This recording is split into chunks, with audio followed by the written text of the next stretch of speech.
Friends, today we are going to read lesson Stepping Out by Charles Dickens. I am going to explain the lesson, and for better understanding you have to read the lesson from the book. Oliver was born in a poor family. His mother died soon after his birth, and no one knew about his father. Oliver was sent to work at Mr. Sowerberry's house, but when his mother was insulted, he was very angry. After that, he was sent to workhouse where orphans were sent to work, and food was also not given to them. Oliver had no money, but due to this torture, he ran away one morning. He decided to go to London, but he has no food, no water, and no money. At that time, begging was also illegal. When he reached a village near London, he was about to die.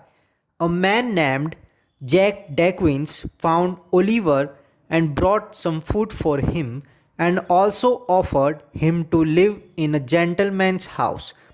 Oliver met the gentleman Fagin in old broken house. The place was very dirty and full of some old people and handkerchiefs everywhere.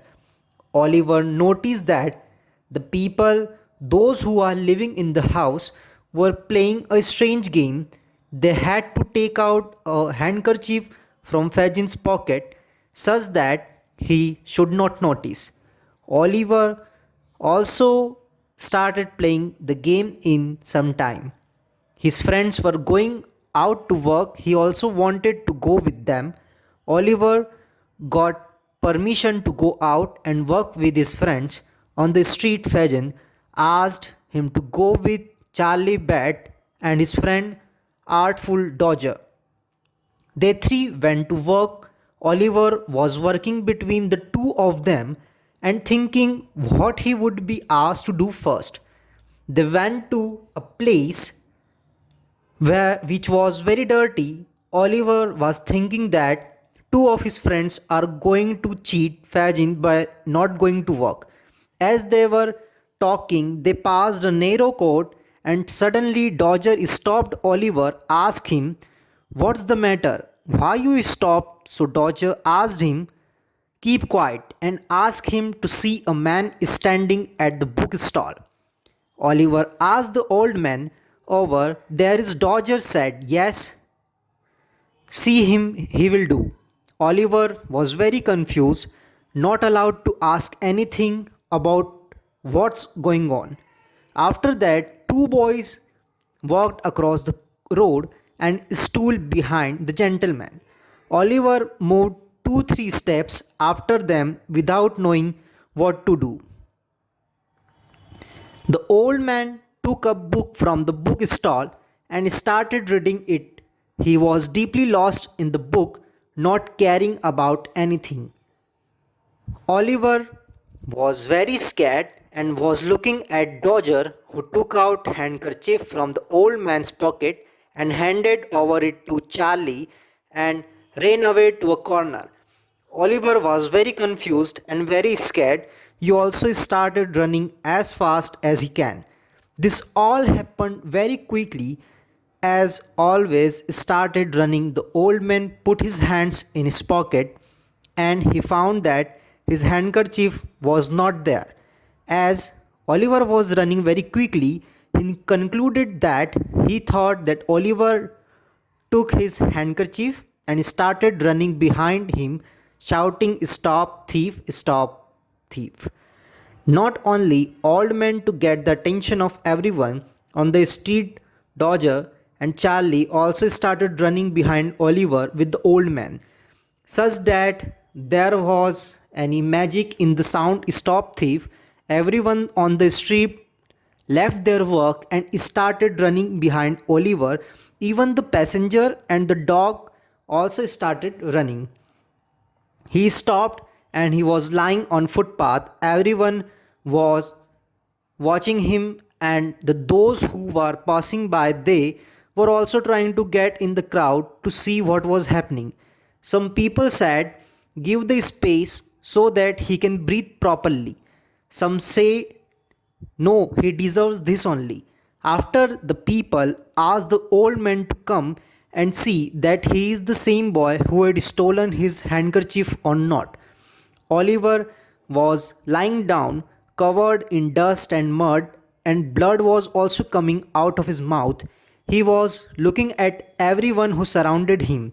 He confirmed that she was the boy who had taken handkerchief and said, the poor boy, he has hurt himself.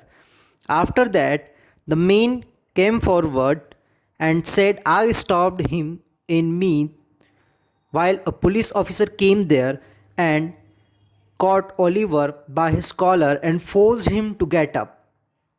Oliver said, it was not the me.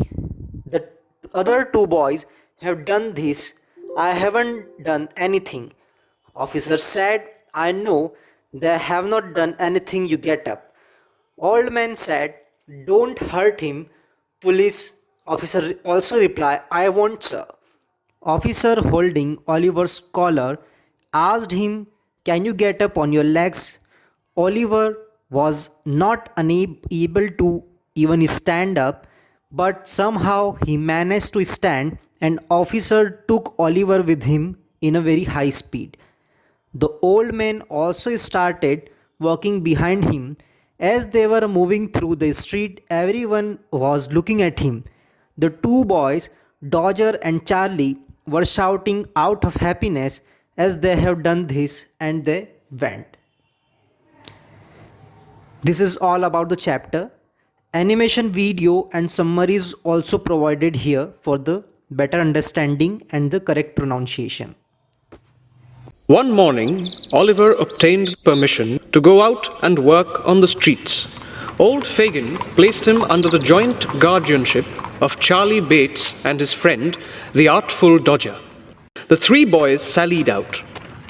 Oliver wondered where they were going and what he would be instructed in first. The pace at which they went was such a very lazy, ill-looking saunter that Oliver soon began to think his companions were going to deceive Fagin by not going to work at all. They were just emerging from a narrow court when the Dodger made a sudden stop. What's the matter? Hush! Do you see that old cove at the bookstall? The old gentleman over the way? Yes, I see him. He'll do. Oliver looked from one to the other with the greatest surprise, but he was not permitted to make any inquiries, for the two boys walked stealthily across the road and slunk close behind the old gentleman towards whom his attention had been directed. Oliver walked a few paces after them. The old gentleman had taken up a book from the stall, and there he stood, reading away, as hard as if he were in his elbow chair, in his own study. It is very possible that he fancied himself there indeed, for it was plain that he saw not the bookstall, nor the street, nor the boys, nor, in short, anything but the book itself, which he was reading with the greatest interest and eagerness. What was Oliver's horror and alarm as he stood a few paces off to see the Dodger plunge his hand into the old gentleman's pocket and draw from thence a handkerchief, to see him hand the same to Charlie Bates, and finally to behold them both running away round the corner at full speed. Oliver stood for a moment with the blood so tingling through all his veins from terror that he felt as if he were in a burning fire. Then, confused and frightened, he took to his heels. In the very instant when Oliver began to run, the old gentleman, putting his hand to his pocket and missing his handkerchief, turned sharply round. Stop, thief! The Dodger and Master Bates, unwilling to attract public attention by running down the open street, had merely retired into the very first doorway round the corner. They no sooner heard the cry and saw Oliver running than, guessing exactly how the matter stood, they issued forth and shouting, Stop thief! Stop thief! Two joined the pursuit like good citizens.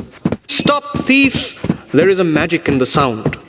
The tradesman leaves his counter and the carman his wagon. The butcher throws down his tray, the baker his basket, the milkman his pail, the errand boy his parcels, the schoolboy his marbles. Away they run, pell-mell, helter-skelter, slap, dash, tearing, yelling and screaming, knocking down passengers as they turn the corners, rousing up the dogs and astonishing the fowls, and streets, squares and courts re-echo with the sound. Stopped at last. A clever blow. He is down upon the pavement, and the crowd eagerly gather round him, each newcomer jostling and struggling with the others to catch a glimpse. Stand aside, give him a little air. Nonsense, he don't deserve it. Where's the gentleman? Here he is, coming down the street. Make room there for the gentleman. Is this the boy, sir? Yes.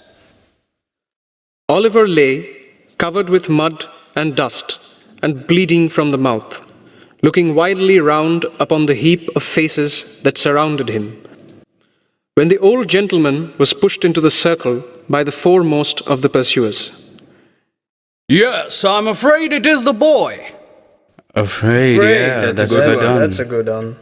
Poor fellow, he has hurt himself. I did that, sir. I stopped him, sir. Come, get up. It wasn't me, sir. Indeed, it was two other boys. They're here somewhere. Oh no, they ain't. Come, get up. Don't hurt him. Oh no, I won't hurt him. Come, I know you. It won't do. Will you stand up on your legs? Oliver, who could hardly stand, made a shift to raise himself on his feet, and was at once lugged along the streets by the jacket collar at a rapid pace. The gentleman walked on with them by the officer's side. Many of the crowd got a little ahead and stared back at Oliver from time to time.